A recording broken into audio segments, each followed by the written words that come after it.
গোপালগঞ্জে এনসিপির সমাবেশে হামলার ঘটনায় তীব্র নিন্দা জানিয়ে হামলাকারীদের গ্রেফতারে ২৪ ঘণ্টার আলটিমেটাম দিয়েছে বৈষম্য বিরোধী ছাত্র আন্দোলন।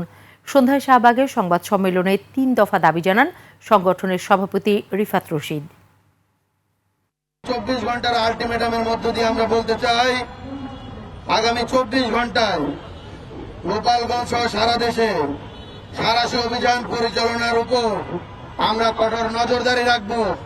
যদি যৌথ বাহিনী ব্যর্থ হয় তাহলে জুলাইয়ের ছাত্র জনতা ১ বছর পর আবারও জুলাইয়ে মাঠে নেমে গত জুলাই যেভাবে স্বৈরাচারী পুলিশ, স্বৈরাচারী শেখ হাসিনার নির্দেশে এই মিলিটারি পুলিশ পরিচালিত হয়েছে, স্বৈরাচারী শেখ হাসিনার নির্দেশে এই আওয়ামী লীগ, যুবলীগ, ছাত্রলীগ, স্বেচ্ছাসেবক লীগ পরিচালিত হয়েছে, তাদের বিরুদ্ধে কঠোর থেকে কঠোর কর্মসূচি ঘোষণা করবে।